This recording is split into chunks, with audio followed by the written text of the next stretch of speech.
And welcome, folks. Here it is, Game 1, Day 2, Knockout Bracket Round 5, other random numbers and words. In the bottom left, in the red, she is for the Queen of the Shopify Rebellion, the Queen of Blades. It's Scarlett.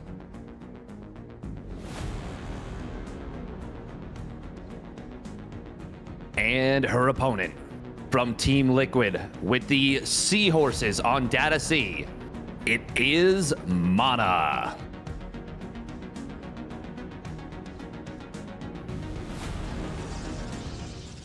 Steadfast, would you say Weta is better, if you take it from me? I would say everything is better down where it's Weta. On Data C. Hey, nice. Got him. Oh, man. I'm so sad about this It is one map, of those though. days, yep. I know. Although, is this the version that... I think this is the version that looks nice, no? No, it's not. No? It looks a little... It actually kind of looks a little better, I think. Or maybe it's just... I think it's okay on the creep, but there is a version that they did drop down again for better low graphic settings, which is fair. You know, competitive integrity is more important than anything else.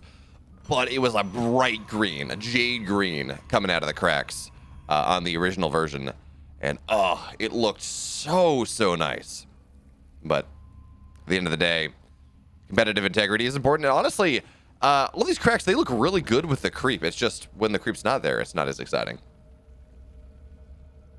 I got to agree. Yeah, you showed me the original, and it looks really cool. Really cool.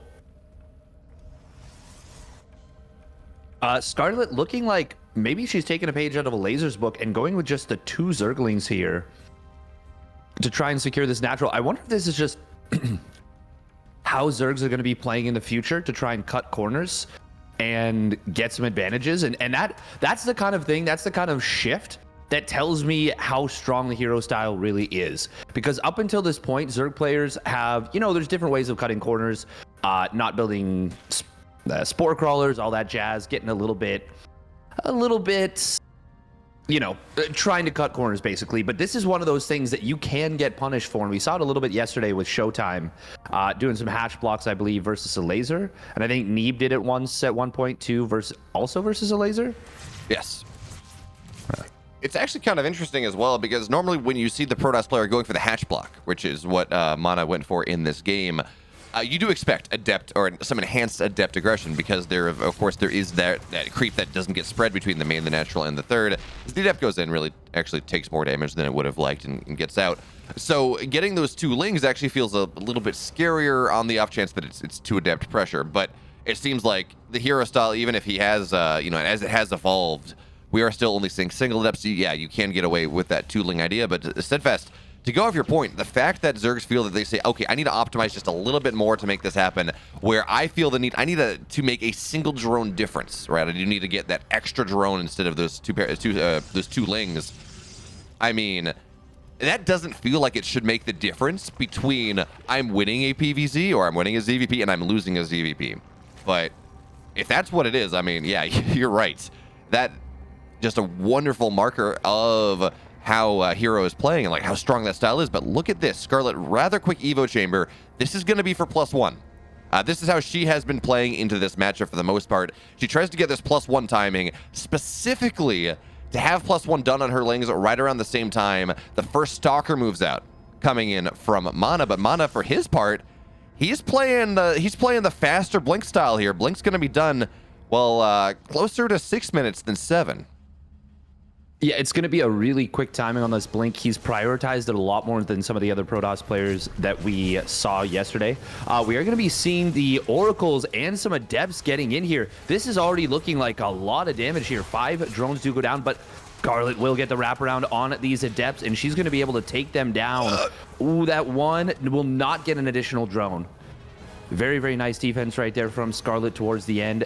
Recall is going to come on down from MaNa. He doesn't want to risk losing any Oracles flying out. I think he could have actually skirted along the bottom, so maybe I'm not the biggest fan of that recall in general, but I think it's fine. 5 drones would have been nice, but 3 Adepts is quite a lot. And now Scarlett going to find a couple of probes on the other side of the map. She's actually going to get 3 probes. Very nice counterpunch. Yeah, it's so nice to see Zerg starting to realize that they can maybe be a little more active on the map with Lings than they have against this style in the past. Now, Scarlett did lose a decent amount of Lings, something like 8. Yeah, well, 17 Lings going down right now, but a decent amount in that last engagement, so that's maybe not what you want because, again, everything in this matchup is tied to the Stalker timing. In this case, it's not going to be 540. It's not single Oracle, it's double. So it's going to be closer to 620, so anyway, a little bit later. And double forge behind that. So Scarlett, her +1 is not going to be done in time for Blink to complete, assuming that Blink does have any chronos put into it, but right thereafter. So you do want to make sure you have Lings for that one. Is now Stalker's active on the map, just knocking down creep spread for now, as Oracle's looking to fly in. And with actually Queens on the front of the map here, Oracles, they got a little bit of room to maybe find something more. Yeah, they're certainly going to look for that in the natural expansion. Now, you don't want to lead in with the low HP Oracle. MaNa kind of makes the adjustment, but oh, it's almost too late. Scarlett looking for the cutoff, and she gets it. Oh, man, the tiniest mistakes can get easily punished here, and that is just the level of these players. Scarlett finds that one Oracle, and now might even get the second one. No, it's going to skirt on out of here. But that is a pretty big loss, losing that first Oracle right there. Scarlett is going to be going for a double Evo. Now, is this going to be double attack upgrades, or is this going to be like heavy commitment to Ling Bane? Also, she is building 8 Overlords at a time. Big supply block right there. She's going to go for the attack with +1 melee. Her opponent does not have those upgrades of his own right now, but there's just too many Stalkers in. She's going to be forced back. Yeah, there we go. Carapace on the way with +2. Scarlett has been playing a very heavy Ling Bane with, yeah, you get some Roaches too, but very heavy Ling Bane into quick ultras against this style. And it's one of those things that if the Protoss does not transition fast enough, it looks really good. But once you start to get to 5+ Archons, you get a bunch of Immortals, no amount of ultras will ever make anything happen there. So it's a slim timing if Scarlett can maintain her tempo, because there we go, Infestation Pit already halfway done. Scarlett going into that rather quick hive. If Scarlett can maintain her tempo and take maybe 1 or 2 really good fights in the middle of the map to force MaNa back onto his quadrant, then it looks really good. But it is really all about that tempo style. Zerg's matching tempo for tempo here.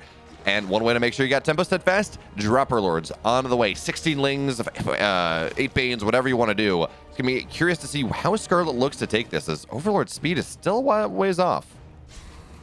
Yeah, but it'll finish up pretty quickly. Now, something really important, if you want to take a look at Scarlett's vision, she has seen one of the gases at this third base. So she knows that her opponent has gone for that. We're going to see a little bit of creep getting picked off. But yeah, she's seen that one of those gases was taken. That is the kind of bit of a tell here that your opponent is starting to tech up. So she's able to safely go up into those ultras. It is... I will say that you can go for ultras up against a pretty significant number of Archons, but it is when that immortal count starts getting high. That's when things become a real problem. Now, part of this style for Protoss is that you play Roboless for a very, very long time. So if you don't realize, if MaNa doesn't realize that there's a hive on the way, this could be very, very problematic for him. That it could. So now Scarlett getting ready. And notice her supply is not incredible. She is spending a lot of money, as you said, on teching up. The hive is actually just about done right now. Two upgrades on the way. And of course, now with Overlord speed as well. We're going to see a three-pronged attack coming in from Scarlett here, as the main army at the front looking to maybe crush through into that fourth base. As drops into the main base and the third. Is Scarlett going to be able to distract MaNa as well as she would like? As the army coming in the front, Banelings raining down hell on the right side, on the left side. 29 workers go down, and Scarlett's just going to back up. Yeah, she doesn't punch her way into the core 4, but she just got 30 workers. And this buys her so much time. Oh, it is so good. It's going to allow her to get those Ultralisks up. We see MaNa rebuilding probes 4 at a time. He will be able to recover economically. But like you said, this has bought her a ton of time. Scarlett, she goes for the feint attack at the front, and then boom, you look down, there's a dagger in both your kidneys, and you're like, well, when did that get there? And Scarlett's like, haha. And, you know, MaNa, he's going to have to stem the bleeding with some probe rebuilding. We do see a 5th Nexus coming down. This is a pipe dream right now. That's going to have to be canceled almost instantly. Ooh, okay, I was going to say some storms could be really devastating right there. But not going to be the case in Scarlett. She even finds this little attempt to take the Watchtower, and she's already got her first Ultralisks on the way. She's got 3-2 on the way. Chitin is plating. She's going to have a terrifying timing against a very scary army. Oh, MaNa does find how many queens? That was like 4 queens. Okay, that's kind of good, especially against ultras. And he might just try and hit a 2-2 timing. But if he does, he is going to be barking up the wrong tree, I feel. Oh, Banelings. Oh, they will force the High Templar to use their storms. Some pretty big storms, though, do come on down. Was that enough? I don't think so. Steadfast, it's so interesting watching this style because the entire idea of how the Protoss chooses to play is really predicated upon pressure, on aggression, on forcing the Zerg back, on forcing them to build army instead of economy, and making them feel really uncomfortable. But MaNa, he's kind of taken a twist on that. He's just been playing so incredibly defensively in this game. He says, I'm not really... He moved out once with like 8 Stalkers, and that was just about it as the Banelings run forward. Here come the Ultras here. MaNa has to be very careful. One Archon does fall. High Templar are just about useless here, and look how well these Stalkers are fighting. We are seeing them get good damage on the Ultras, but here come the Lings. The Storms are going to be nice, of course, Steadfast, but those Archons, they're not even going to complete their morph. MaNa's supply is dropping precipitously here. Again, the 5th base is a pipe dream. And now, there's no way MaNa ever takes this because the creep spread is overrun. Look at this creep spread from Scarlett. It's in the core 4 now. There is nowhere that MaNa can go and be happy about it. So here comes the army. And again, Storms. They force the Lings back, but the moment the Lings, the Ultras, the moment they connect to this army, things will die. Yeah, Scarlett looks incredibly tuned up right now. She is looking hungry for this victory, and the hungry Ultras will get kill. Single Void Ray will go down to 4 queens right there, and this is looking like even if MaNa can hold, I just don't see any way out of this situation for him. Scarlett has a complete stranglehold on this game, and she's going to pin the Stalkers back while she breaks down this wall. That's going to open up more avenues of attack. MaNa, we're talking about taking a 5th base. He can barely hold 4 at this point, whereas Scarlett, oh my god, this one Stalker, it's going to take so long to die. Okay, it does get blinked away. Scarlett's on, what, how many bases? 6 bases? She's cooking. She is cruising right now. We do see 6 drones getting picked off by some oracles, but the swarm will not be stopped. It's funny. I know, Steadfast, you've been talking about this style as swarm toss. The ability as Oracle is, okay, just sacrificing his life for the cause. Says, oh yeah, this is fine. We are starting to see some Immortals join the fray, but Steadfast, we need to see double. We need to see triple Robo Immortal here to make this worthwhile. And, oh, with the Queens, part of the benefit of pushing this creep so far forward is you have transfuses for days, for nights, and really for another day as well as the Ultras. They find their way on in, but the choke here for MaNa is actually really nice. We're going to see another Ultra go down. Stalkers fight Ultras surprisingly well. And yes, 6 workers have died, and the wall is dead, but again, MaNa is able to rebuff Scarlett for the moment, but I like what I see here. Notice, first of all, she's taken the rich Vespine base. She's not going to run into gas problems in this game when she's buying Ultras and eventually Broodlords, which are incredibly gas-intensive units. But she is making that Broodlord transition. It's so easy. It's stuck here. Tunnel vision on, I have 3-5 Ultras, and I'm going to make something happen. And then eventually the Protoss player, they get up to a bunch of Archons, they get a bunch of Immortals, and you do lose despite being in the lead the entire time. Transitioning into Broodlords. Broodlords, Steadfast, they do pretty well against, say, Immortals and Archons, right? Yeah, they do all right. They do pretty well against those things that don't shoot up and the things with like 3 range. We are seeing MaNa. He's doing a good job of holding. He is doing a good job of holding, but there's no counter. There's no counter to the Broodlords, and he cannot even come close to affording the counter. He may have 1,800 minerals in the bank, but his gas bank is nearly gone. His minerals are mining out of multiple bases right here. He is so under the gun, and Scarlett is just continuing to trade wherever MaNa gives her the opportunity to. Oh, and now MaNa stepped too far forward off of creep. He is going to take at least... Actually, he might just get overrun right here. Yeah, that is. So the Stalkers, they eventually blink out, but not before losing a lot of their shields. And oh, good storm, though, MaNa. He will be able to find his way out. And again, an Ultra does fall. But Steadfast, yeah, you point out, it feels like MaNa maybe has room for... Oh, getting these Queens is actually really nice, but he only chooses to get 1. It feels like MaNa has enough money for maybe 1 more army to get himself enough Ultras or Immortals and Archons and all those wonderful things. But Broodlords are on the way, 8 of them. And maybe, yeah, you get 5, you get 3, you got something like that. And actually, there are a bunch of Broodlords already here, so we're going to move up to 9, actually. You get a couple, and you're like, okay, maybe this is fine. You know, I can blink my Stalkers on top of it. Bonus damage to armor means the Broodlords fall. But you get up to double digits, that is not really an option anymore. Yeah, and if there was no ground army, I mean, even still, if you have enough stalkers with 3-2-1 on those stalkers, they will last very long against the Broodlords, but with the number of ultras underneath and the number of queens for transfuse, it is going to be damn near impossible. And MaNa, I think he's going to try and counterattack or flank this, but flanking is not an option. Counterattacking really is not an option. There just aren't any options. Ooh, Storm on top of the Broodlords, though, is a nice little move. But MaNa going to blink in on top of this and is going to get wrecked. We will see some really nice Storms on the Lings, but it is not going to matter worth a damn. Scarlett has been in control of this game basically since minute 1, and now she is pushing forward with a huge number of Broodlords. 12 Broods and still a fair number of Ultras and Queens underneath. Yeah, Scarlett, she just spanks the flank here. Again, Storm drops on top of these Broodlords. They're all getting really low, but now the Warp Prism does go down, and Scarlett, she's not allowing MaNa to get any close to this whatsoever. And yeah, MaNa will lose that 4th base, not like it was really mining anyways. Scarlett looking incredible in game 1. Yeah, that was pretty dominating right there. Very, very well done from MaNa with the army that he had. Not anywhere near the tools that he needed to deal with what Scarlett had. She played that out brilliantly from the get-go. From minute 1, she never gave her opponent any breathing room, any opportunity to play his game plan. Well done by Scarlett. Yeah, and again, first of all, I got to point out, Game 2 of a PVZ is not on Tropical Sacrifice. We're seeing something different, Steadfast. Which is, because of course, every PVZ we did yesterday, it was Data C map 1 into Tropical Sacrifice map 2. So, meta evolution is what's happening as we get into Moondance, which is actually a really interesting map.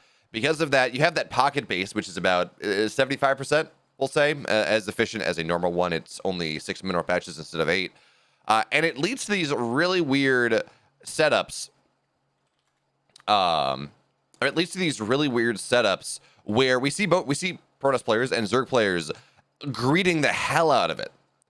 I know we've actually seen Scarlett do this once. I know you cast that series where it was Skilless versus Scarlett EPT Cup, and we got up to 5 bases, bet like the 8-minute mark on both sides, and that really did seem to favor the Zerg because the Protoss just tried to get almost even greedier than they possibly could be.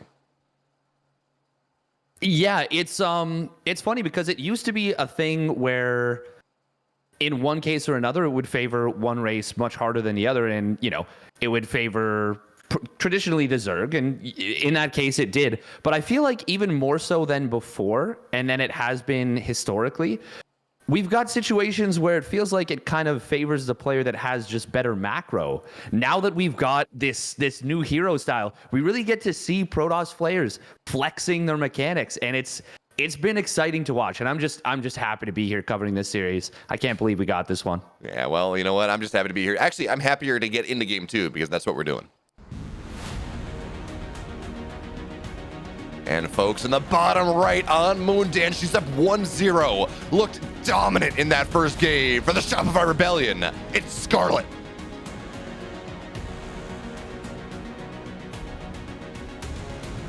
And her opponent, spawning up at the top left for Team Liquid, looking to get it done. It is MaNa. Now, something very interesting already happening here. In response to the hatch block, Scarlett takes the forward third. And in theory, you could argue this is a 4th base, because of course there is that backdoor pocket. Now, if you can secure this, get the creep spread moving forward, that obviously gives you some nice map control. And the base in the back is kind of free anyways. So yeah, I like this. I think it's something that we'll see become a staple as a response to the hatch block. I think it's pretty good. Also, we see Scarlett saying, "Nuh-uh, your probe, no, that's enough. You're too good at this probe micro. I'm gonna just start bashing it. I'm gonna just start chewing on it with my drones. Pretend I can mine it." Is Steadfast? Is MaNa improbably good? Ah. Ah. Ah. Ah. Oh, yeah. Oh. Ooh, It's Now, 4:22 a.m. Expect this for another 12 hours, folks. we missed the proper timing by about 2 minutes, though. It's very unfortunate. Do apologize. No meme numbers here. Maybe when we look at supply a little later on for another meme number. Hopefully. yeah, hopefully we'll see Scarlett doing 200-200 extractor trick and also neural parasiting a probe to get up to the dankest supply we've ever seen. Exactly. Okay. You talk about maps on Moondance. When I've seen Zergs play this the most successfully, yeah, it does seem they take the core 3 in kind of that triangular position. They hold the pocket base to their 4th that they take right around the 5th base. Funnily enough, just because it's a lesser efficient base, and you really do care about that gas as you move into the mid game, especially as a Zerg. When we talk about going into Lings and Banes and eventually Ultras, as the Scarlet style does lean into. And in fact, one might argue that, well, Moondance, that less efficiency base, I think it is probably best for Terrans, because they have mules that kind of make up for some of that lacking efficiency, and they just kind of almost turn it into a normal base for the most part until everything does get fully maxed out. But it's also fairly good for Protoss as well, as that Adept's not really going to get all that much. Yeah, not on that side either. Good link positioning. Because up to a certain point, the Protoss does not find their way up to 6 gas. So you can go and you can say, yeah, I'm going to maybe take a minor mineral hit, but I'm going to be able to be so greedy behind this because I only have to wall off one spot. But no, MaNa taking the linear. I thought, if anything, he was going to take the trial. I guess actually you wall this one off easier. Yeah, he's just going to take the linear 3rd. Very interesting. Yeah, that is really, really bold. And MaNa doing this off of just one gate, because it is a 2-building wall, so you're able to get this very, very quickly. I like to call this the trigger expand, because he was trying to do this before. Like, he would try and do this off one gate and like 1 unit or 2 units when you couldn't really do that, and he would just be like, I wonder if you can do that. And a lot of times he did get away with it, but I think he got eventually punished enough that he was like, okay, you can't really do this. But you can do this on a map like this map, Moondance, or I think it's Cosmic Sapphire is the one that has another 2-building wall. And Steadfast. Ooh, nice move. That was very, very smooth. MaNa just gets in there and says, oh no, not on my watch. Took some coconut oil and slathered it over his keyboard and mouse, so he got a nice, buttery, smooth, slick Oracle control. Oh, that sounds terrible. It sounds like the worst thing you could do to your equipment. Oh, yeah.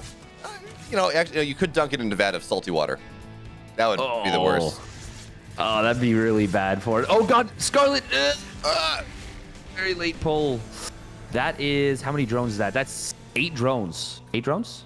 I can count. 8 drones getting caught right there, and a queen. And notably, the queen does not gain energy while it is in a stasis ward. Yeah, that's a bit unfortunate there if you are a Scarlet fan, but Steadfast, I'm just a fan of good StarCraft, so if this means we're going to go to Game 3, which, by the way, it is not a marker any way, shape, or form, one way or the other, I am happy for it. But again, here comes MaNa active on the map. He's single forge this time, not double forge. It means he has a lot more agency on the map. He's not being quite as greedy to do so. His blankets, again, it's not 540. He did go for the multiple Oracle style, but it will be done a little bit quicker, and he's active with 5 Stalkers right now. But unfortunately, the revelation from the Oracles, Steadfast, I don't think he got a single creep tumor. It shows, hey, MaNa, there are rocks there. You should be aware of those rocks, but does not get the tumors that MaNa was looking for to start to knock down the creep that Scarlett is spreading really nicely outside of that 3rd base. Blech. That's my contribution to the commentary. Beowulf. Thank you. Okay. Oh, wow, we're doing that. All right, perfect. Thank you. This is going to be a really long day. I appreciate that. No, that's he did get a little bit of creep, but like barely any. Scarlett still has a lot of agency, a lot of influence on this map.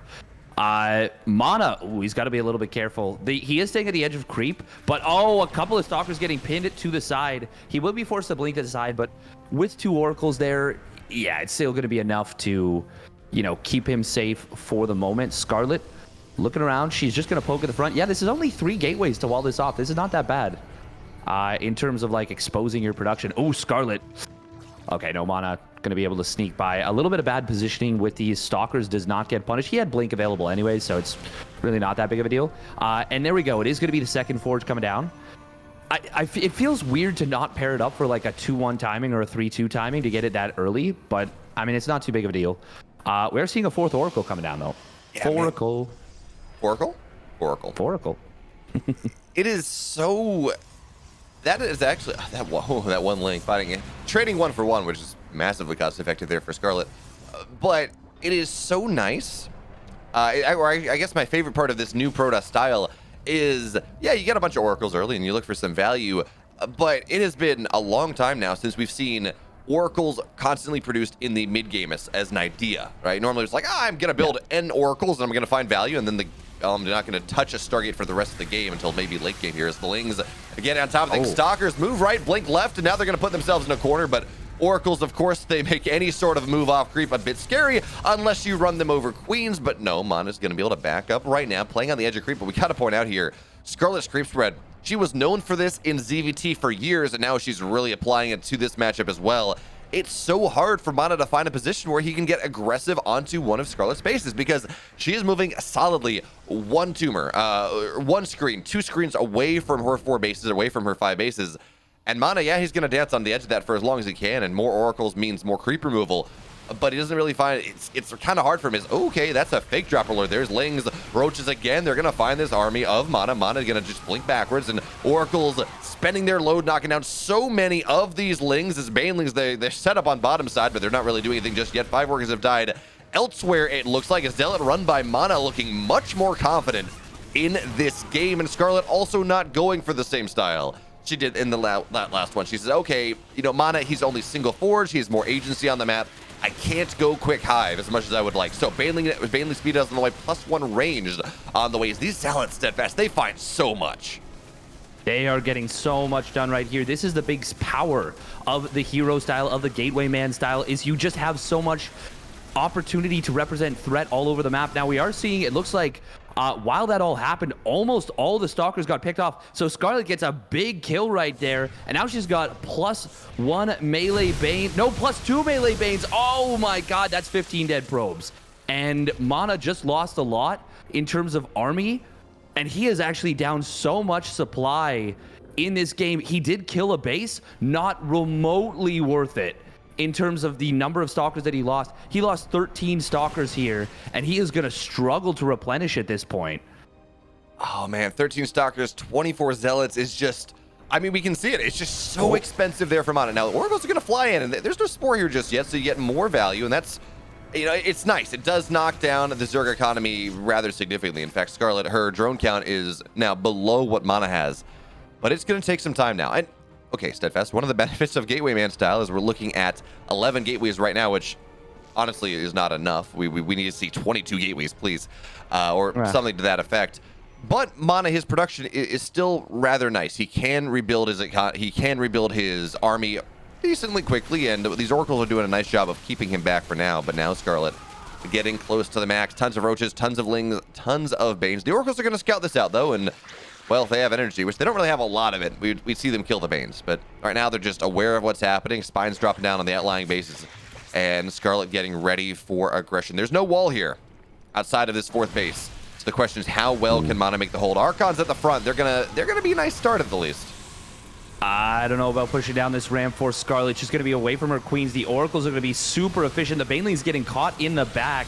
Now, does Scarlett just have too much stuff? The answer is not quite, but she will still be able to trade out well enough for that to be completely fine for her. And during all that, she killed this Nexus on the top side. So that makes this go from a mediocre to moderate trade to a very good one. Now she's got Lings wrapping around from the back, but she realizes, okay, you got Zealots. Yeah, this is too much. She's going to disengage. Banelings rolling forward on the left side will deal with that Zealot run by before it can get rolling. This time she does have a couple of spines on that base as well. And this is a lot of creep right here that MaNa's pushing very far onto. Ooh, not the greatest blinks right there. Nowhere for him really to blink. And he's going to lose a couple of stalkers. He can't afford to lose anything frivolously at this point. No, Ling run by as well, and actually, that's a bit of a surround. Okay, random roach as well. That's a bit of a surround coming in from MaNa here, or from Scarlett here, as the stalkers now. Oh no! Oh, the Lings, they're gonna get on top of everything. There's not really much room for the stalkers of MaNa to blink anymore. Here come the Banes as well, and yes, steadfast oracles. They got a lot to say, but unfortunately, the Lings, as quick as they chatter, they talk a lot more. The 4th base will now get broken. 24 workers are going down, and the rally of Scarlett comes streaming on in MaNa now. He's on death's door. The Polish crowd, they traveled all this way to see him get knocked out in knockout bracket round 5. Scarlett, yeah, she did kill here.